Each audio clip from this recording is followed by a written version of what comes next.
Hello, it's Rapid Regeneration. I'm David Escamilla.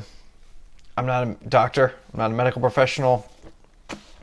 I'm not making medical claims or claims about diseases.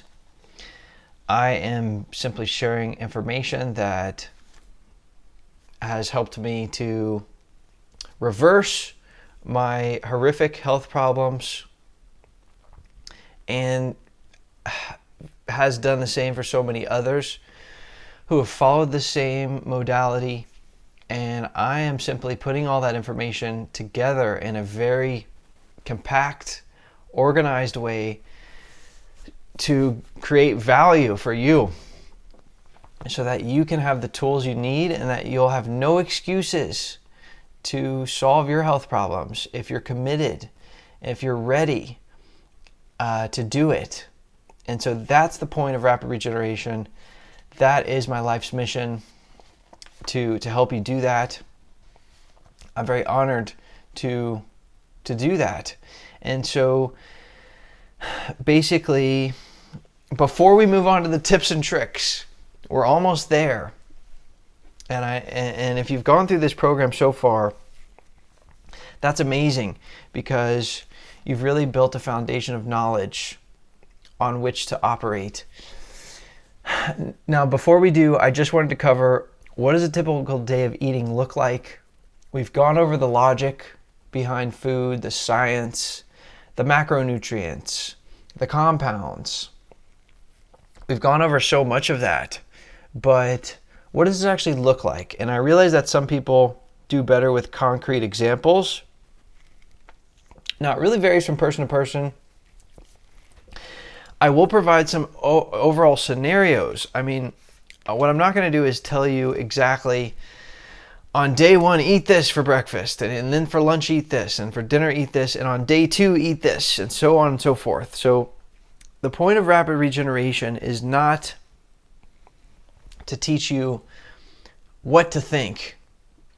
Okay, it's to teach you an understanding of how to think. And so I can't possibly know what you should eat on any given specific time and scenario, but what I can do is paint some broad options that are out there. You know what to do. I mean, you have to do what works for you. These are just some things that you could eat, and that would be good things relatively to all the bad things that are out there that you know you shouldn't eat. So also, what you're eating is going to depend on, it's going to look different depending on where you're at in your own self-healing journey. Okay, you may be coming off a very acidic and toxic way of eating, and you're working on transitioning to a more healthier lifestyle of foods. Or you may be past the transition phase, but you're really heavy into detox, and you're hardcore just getting out the toxins and poisons of your body to regenerate. Or you may be now self-healed, and you've gone through the transition, you've gone through the detox and the regeneration, and now you're trying to maintain, or you're trying to go to the next level. Either just trying to maintain a good balance of energy, or you're like, you know what, I want to go to the next level of energy and vibration. So those are 4 different scenarios that you could be going through. And basically, all of those would be supported by different approaches to eating. And basically, but let's say if you're transitioning, right, from acidic, toxic, processed cooked foods, and you're trying to move to a more healthier lifestyle. So for breakfast, okay, you could do a big smoothie with banana, blueberries, other fruits. And I mean, you could do a big smoothie, like the whole smoothie jar, 64 ounces. Of course, depending on your weight, your appetite, and your metabolism, you could do a big fruit salad. You could cut up some fruit, perhaps some honey, or you could just eat a mono meal, like 1 or 2 melons, case of strawberries, 5 or 6 pears, where you just eat one type of fruit.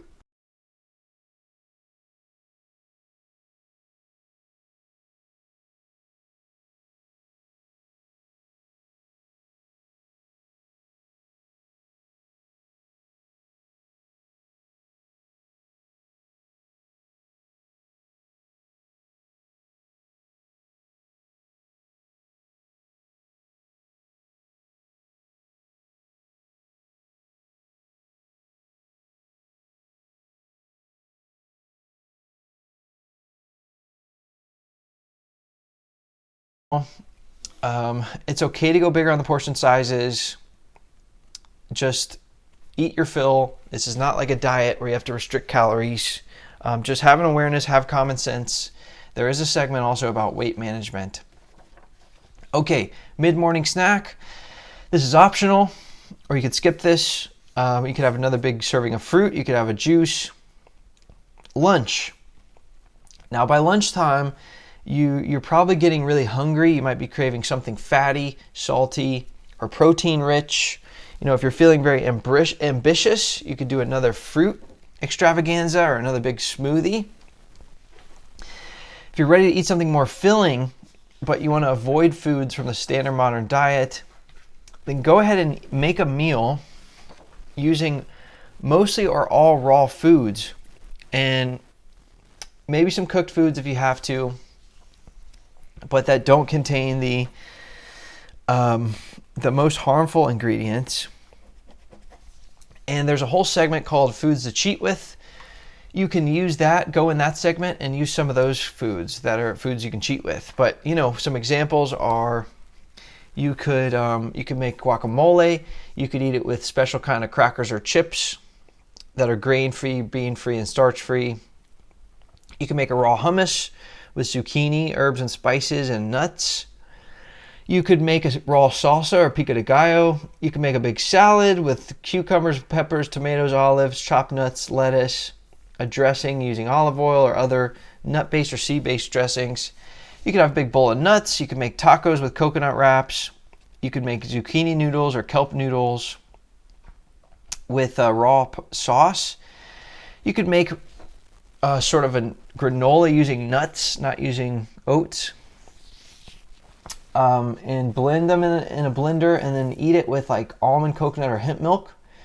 This is super dense and high calorie. And if you're absolutely dying for some cooked foods, you could cook up some steamed vegetables like steamed broccoli, carrots, zucchini, peppers, onions, or green beans. So ultimately, if you can help it, make this meal a raw meal also. If you're getting absolutely ratted out with the raw foods and you absolutely have to have something cooked, then go for it. But try to but cook the foods that are the least harmful, like the vegetables. If you're transitioning, don't worry too much about eating high fat and high protein. You're probably craving those strongly right now. Don't worry too much about that. Just try to eat a high degree of raw foods and a low degree of cooked foods. And really avoid, things like crackers, chips, bread, beans, rice, pasta, potatoes, conventional meat, eggs, dairy, and foods with a lot of preservatives, a lot of table salt or processed foods.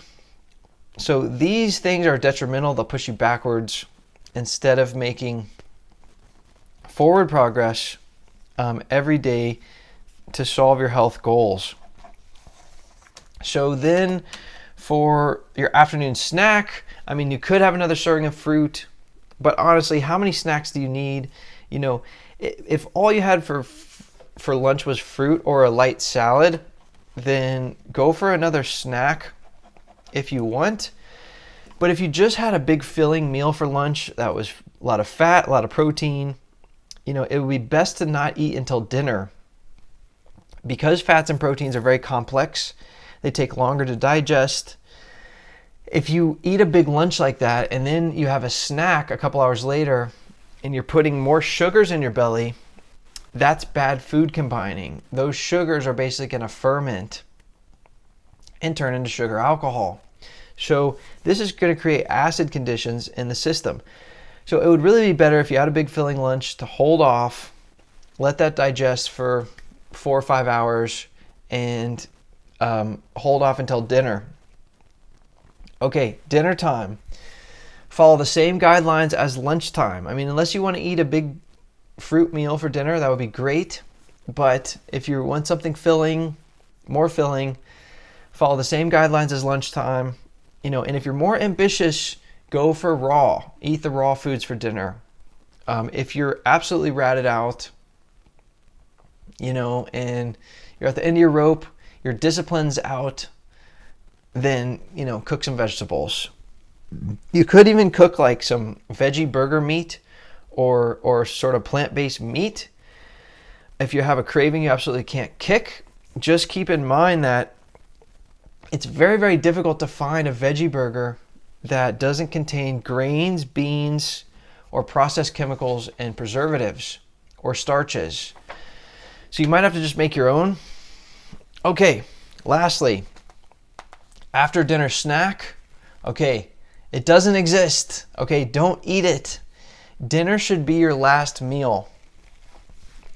There are so many reasons why you should not eat late in the day if you're trying to achieve optimal health. This is going to help you properly digest your food before you go to bed, among other things. You should wake up slightly hungry or even quite hungry the following morning. You don't want to go to bed hungry because this could prove difficult to fall asleep, but you want to eat enough meal at dinner so that you're full for that evening, and you'll be full until the next day's breakfast.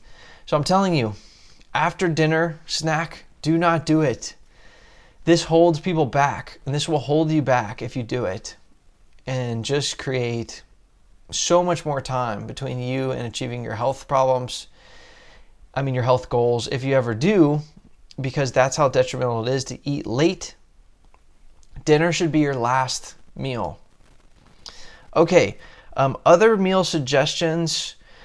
A lot of times you might crave sweets as well as really decadent and rich foods. And there are foods that can kind of hit the spot that are more raw foods and made with healthier ingredients. I do wish I had known earlier in my journey about food combinations.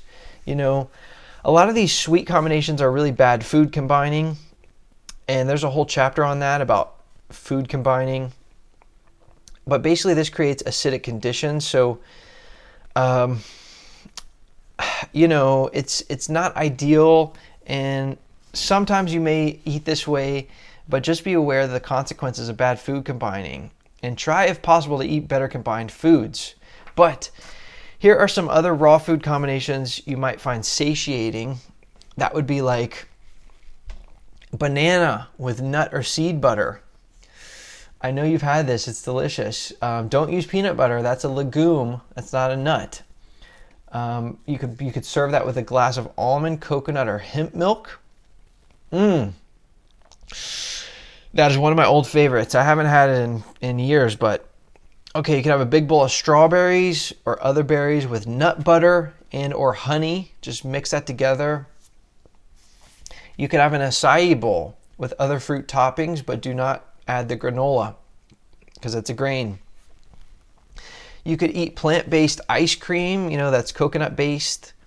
You could eat raw plant-based pastries, which use nut flours and fruits and other natural ingredients.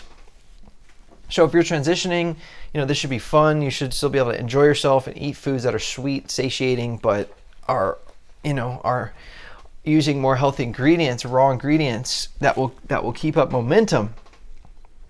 Now, once you've built up some momentum in terms of your detox and regeneration, and once you've sort of transitioned out of junk foods, processed foods, acid-forming foods, and you're really got some momentum going, you might find that the whole program that we just described, especially eating a lot of this more filling stuff and cooked vegetables and stuff, you may hit sort of a plateau, and you may feel like you're sort of running on a hamster wheel and just maintaining your status, but without really progressing further towards your health goals. So if that's the case, it's time for you to become more disciplined and really start eating more foods that are going to be more alkaline forming and more cleansing. This is when you've transitioned, but you're still deep in the detox, you're still deep in the self-healing, and you have yet to totally recover from all your health problems, or you've yet to reach that next level that you're trying to get to. And basically this approach is going to accelerate your self-healing mechanism, accelerate the alkalization of your body, into alkaline state, accelerate your detoxification. But look, to do this, you've got to make a decision and a commitment that this is your goal. So here's what that looks like. This is a higher level. Your first meal of the day, okay, this is your cleansing meal. You could do a big smoothie. Okay, you could do this with sweet fruits like bananas, more bananas, some of that green powder, organic blueberries, fresh or frozen, possibly some dates and or some peaches. I like to do bananas with green powder and maybe a couple dates and some frozen organic blueberries. And that is just great. I don't add any water. Just blend up the bananas to make the water the liquidy base and then keep adding to it. That's a brilliant one. Excellent food combining sweet fruits together. You could also do a tropical smoothie with oranges, mango, pineapple, other tropical delights, melon or papaya. You could do a mono meal of fruit, a fruit salad or a bowl of fruit, or you could do a juice of some kind like a vegetable green drink. So that's a cleansing meal.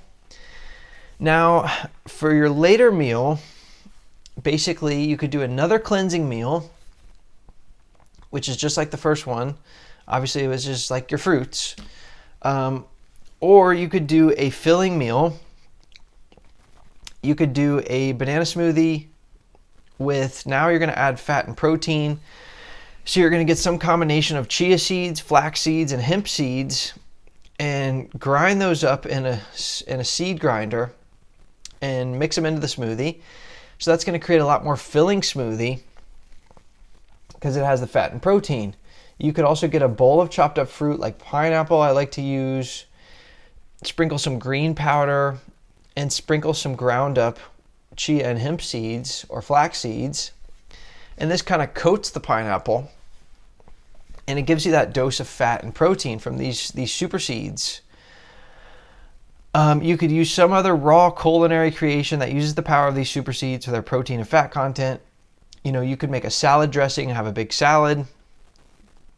Just keep in mind that the fruits are going to be more cleansing than the vegetables. Okay, snacks throughout the day.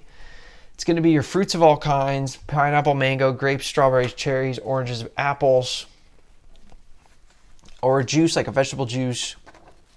And so basically, you can eat 2 or 3 meals. I mean, if you eat 3 meals, it would be better to have 2 meals be the kind of fruit meals or light cleansing meals, and a third meal being the more filling meal. Now, on a good day, I can just eat 2 meals. I've gotten to this point after years. Now, they are very big meals. The smoothie is like 64 ounces. I think that's like 4 pounds in one sitting. And then the pineapple is another 2 pounds, plus the hemp and chia and flax seeds. So this still amounts to about 2,500 to 3,500 calories in a day. And I know some people eat more frequently, smaller meals. You know, it just depends on my schedule, what I'm doing.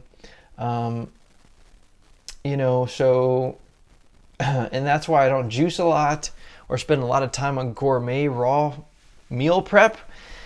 My schedule is very busy. You know, I'm doing things like my job, I'm playing a band, family, social life.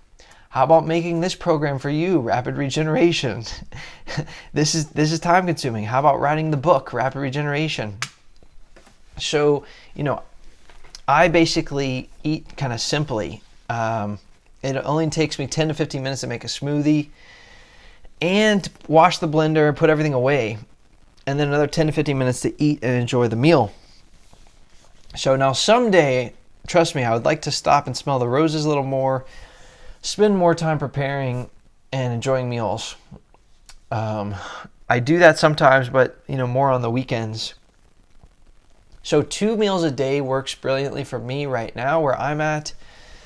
If you're going to do 3 meals in a day, you know, then it'd be better to do 2 cleansing meals and 1 filling meal like that.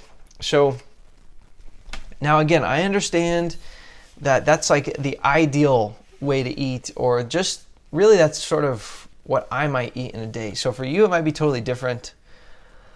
I understand if you feel the need for more variety. You don't want to eat the same things over and over again. And sometimes I'll have a cheat meal. I'll enjoy something with more higher fats, like from avocado or nuts or coconut. And it just depends what's going on. Most of the time, it's like on a weekend when if I'm trying to really be comfortable, and as opposed to, how committed am I to my accelerated healing, or how much am I just trying to lean into some comfort? So it depends what's going on in my life. If I have something I'm preparing for, performance, an obligation, a commitment, a hot date, I want to be in really good shape for something. Anything that causes me to increase my commitment, then I can go for a long time eating the ideal way, with just like what I just described, with your fruits and kind of these super seeds. Other times I can go weeks or even months. Other times I'll get ratted out, and then I'll capitulate back between comfort foods and high performance foods. So this is a blank canvas. You have to do what works for you. And feel that calling to be to eat to live, not to live to eat. That aspiration.